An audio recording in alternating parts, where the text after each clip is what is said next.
चलो आज हम देखते हैं साइंस में टॉपिक प्रकाश, क्योंकि कुछ बच्चों की बोल पा रहे थे हमें, क्योंकि चैप्टर आपका प्रकाश है समझ नहीं आ पा रहा है। एक बार फिर से मैं आपके लिए प्रकाश चैप्टर को समझना चाहता हूँ। देखते हैं कि प्रकाश, सबसे पहले हमें प्रकाश को समझना पड़ेगा, इसके बाद प्रकाश में क्या कुछ होता है।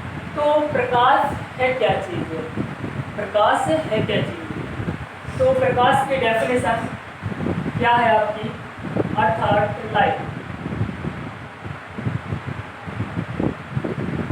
प्रकाश एक प्रकार की ऊष्मीय ऊर्जा है जिसे हम देख नहीं पाते, बल्कि प्रकाश के द्वारा वस्तुएं दिखाई देती है, प्रकाश कहलाता है। प्रकाश के गुण, प्रकाश के गुण क्या होते हैं, प्रॉपर्टीज ऑफ लाइट। तो पहला प्रकाश का गुण होता है प्रकाश एक सीधी रेखा में गमन करता है। नंबर 2 आपका हो जाएगा प्रकाश में वायु की चाल 3 × 10⁸ मीटर प्रति सेकंड होती है। तीसरा आपका गुण हो जाएगा प्रकाश विद्युत चुंबकीय तरंगों के रूप में चलता है। चौथा आपका गुण हो जाएगा प्रकाश में परावर्तन तथा अपवर्तन का गुण पाया जाता है। कितना आपका गुण हो जाएगा प्रकाश छाया बनाती है। इसी के साथ हम आगे पढ़ते हैं, प्रकाश पढ़ा, प्रकाश के गुण पढ़े, आगे चलते हैं। प्रकाश में मैंने 4वां आपको गुण बताया कि प्रकाश में परावर्तन तथा अपवर्तन का गुण पाया जाता है। इसी के साथ प्रकाश का चौथे गुण को समझने के लिए हम प्रकाश का परावर्तन तथा अपवर्तन समझते हैं। तो प्रकाश का परावर्तन क्या है, प्रकाश का परावर्तन, रिफ्लेक्शन ऑफ लाइट, यानी कि प्रकाश का परावर्तन।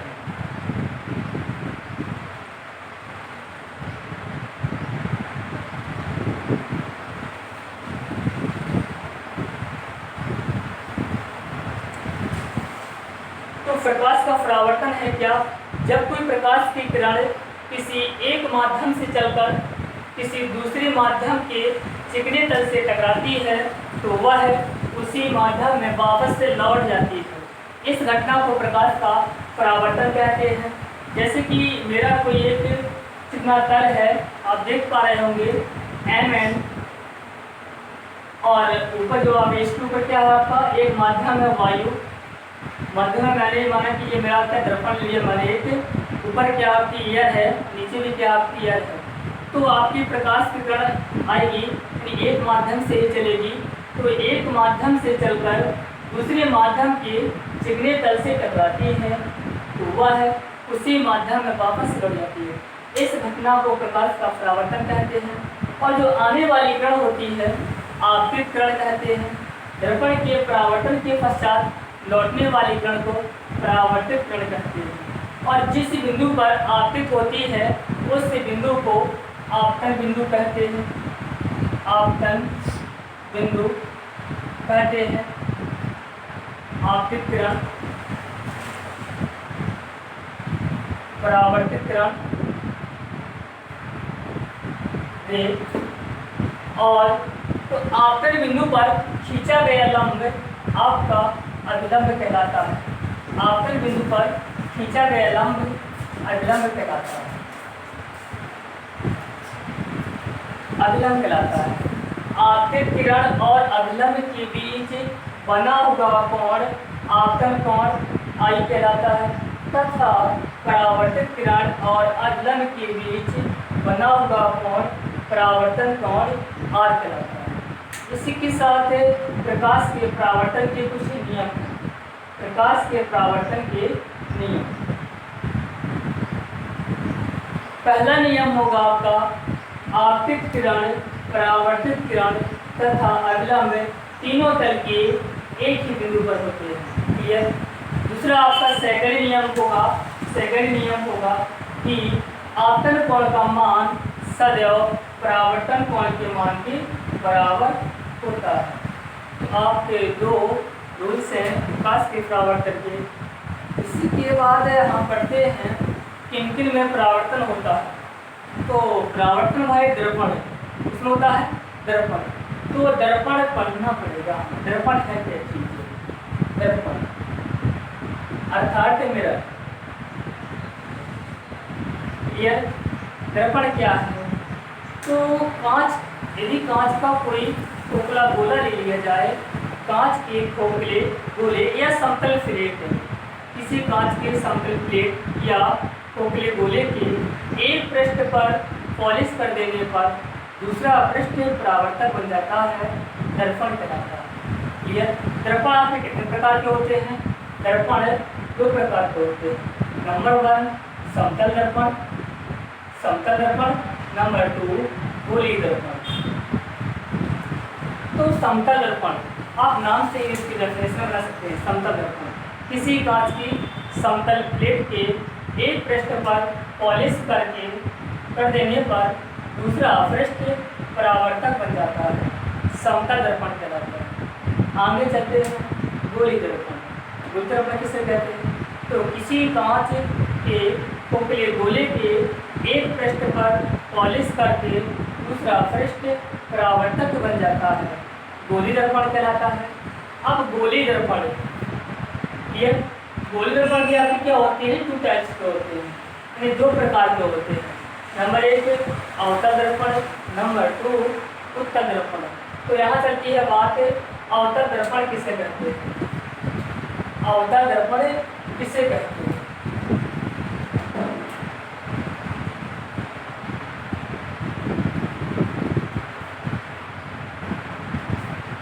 अवतल दर्पण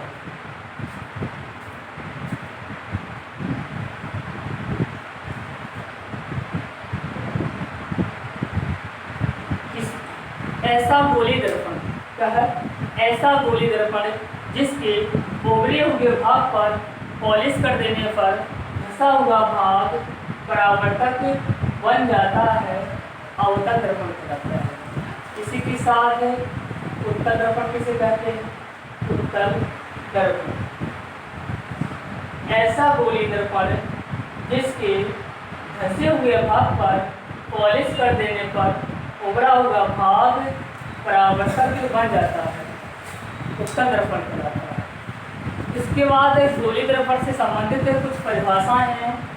तो गोली दर्पण से संबंधित कुछ परिभाषाएं, जैसे कि मैंने आपको बताया था कि दर्पण का ध्रुव किसे कहते हैं और मुख अक्ष किसे कहते हैं, वक्रता केंद्र किसे कहते हैं, फोकस बिंदु, फोकस दूरी, वक्रता त्रिज्या, फोकस तक किसे कहते हैं। तो दर्पण से संबंधित कुछ परिभाषाएं। दर्पण से संबंधित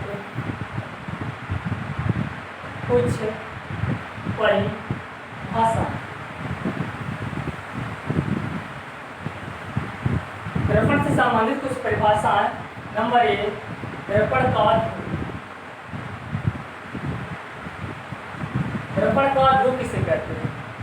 तो दर्पण के द्वारा के, जैसे मैंने ले लिया अवतल दर्पण, इसके द्वारा क्या होते हैं? दर्पण के जो अंतिम छोर होते हैं M और N, उन्हें दर्पण का द्वारा कहा जाता है।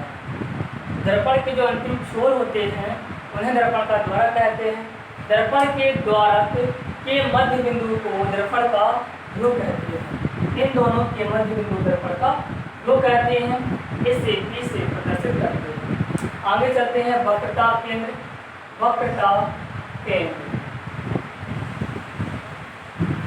एक गोली दर्पण जिस गोले का केंद्र होता है उस गोले के केंद्र को वक्रता केंद्र कहते हैं। जैसे कि हमारा गोला है जी, अब गोले का केंद्र ये होगा आपका, यहाँ से इसे काट लूँगा, यहाँ पॉलिश कर दिया तो आपका बन गया अवतल दर्पण।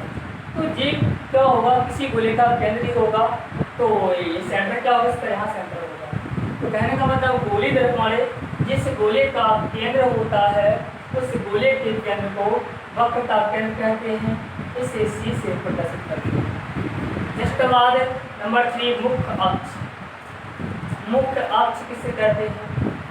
वक्रता केंद्र और ध्रुव को मिलाने वाली जो रेखा होती है मुख्य अक्ष कहलाती है। दर्पण के ध्रुव और मुख्य दर्पण के ध्रुव और वक्रता केंद्र को मिलाने वाली रेखा मुख्य अक्ष कहलाती है। ये आगे चलते हैं।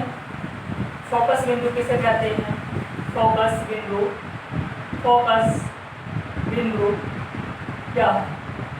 तो जैसे कि आप परावर्तित किरणों के नियम पढ़ेंगे, प्रकाश परावर्तित किरणों के नियम। तो आपकी पहला एक नियम था आपका, यदि आपकी कोई किरण है मुख्य अक्ष की समांतर आ रही है तो परावर्तन के पश्चात फोकस बिंदु से ही लौटती है। तो यहाँ से क्या कहेंगे हम परिभाषा में, मुख्य अक्ष की समांतर आने वाली प्रकाश की किरणें, मुख्य अक्ष के समांतर आने वाली प्रकाश की किरणें दर्पण के परावर्तन के पश्चात जिस बिंदु पर मिलती हैं या मिलती हुई प्रतीत होती हैं वह उस बिंदु को दर्पण का फोकस बिंदु कहते हैं। इसे कैपिटल एफ से प्रदर्शित करते हैं, इसे कैपिटल एफ से प्रदर्शित करते हैं। इसके बाद वक्रता त्रिज्या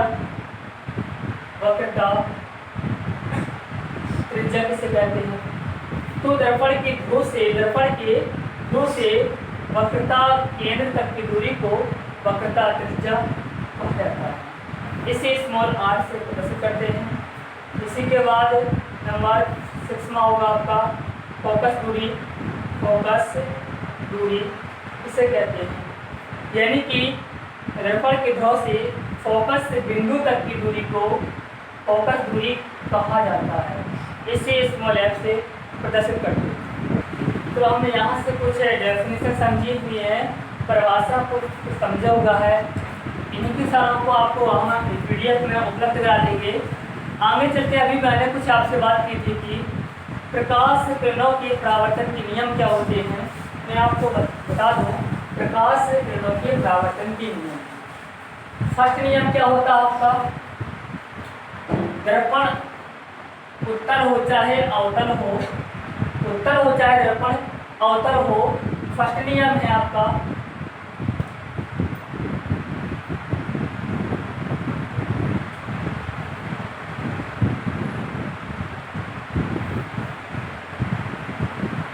यदि आपकी प्रकाश की किरण मुख्य अक्ष के समांतर आ रही है तो परावर्तन के पश्चात फोकस बिंदु से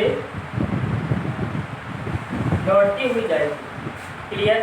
फर्स्ट नियम क्या होगा, यदि आपकी प्रकाश की किरण मुख्य अक्ष के समांतर आ रही है तो परावर्तन के पश्चात दर्पण के परावर्तन के पश्चात फोकस बिंदु से होती हुई लौट जाती है। नंबर 2 नियम क्या है, यदि आपकी प्रकाश की किरण वक्रता केंद्र से होकर आ रही है, क्या कहा मैंने, वक्रता केंद्र से होकर आ रही है तो वह वक्रता केंद्र से होकर ही वापस लौट जाती है। नंबर 3 क्या होगा आपका, यदि आपकी प्रकाश की किरण दर्पण की ध्रुव से होकर आ रही है, दर्पण के ध्रुव से होकर आ रही है तो वह मुख्य अक्ष और आपतित किरण के बीच बना हुआ कोण जितने एंगल से आएगी किरण उतने एंगल से ही परावर्तित होती हुई लौट जाएगी। यानी कि जो आई होती है आपका एंगल बराबर होगा। आगे नंबर, यदि आपकी किरण फोकस बिंदु से होकर आ रही है, क्या कहा मैंने, फोकस बिंदु से होकर आ रही है तो दर्पण के परावर्तन के पश्चात मुख्य अक्ष के समांतर लौट जाएगी। क्लियर? तो ये आपकी 4 प्रकाश परावर्तक किरणों के नियम हो चुके हैं हमारे। प्रकाश परावर्तक किरणों के नियम के बाद हम कुछ इसमें दर्पण, गोली दर्पण में डायग्राम पढ़ेंगे, प्रतिबिंबों की स्थितियाँ पढ़ेंगे। तो आपकी अवतल दर्पण में डायग्राम बनते हैं आपके 6 और उत्तल दर्पण में आप डायग्राम बनते हैं। तो आपके डायग्राम मैं आपको कल लेकर आऊँगा। यहाँ से इसकी PDF है जो आपकी यहाँ से PDF आपको उपलब्ध करा दी जाएगी।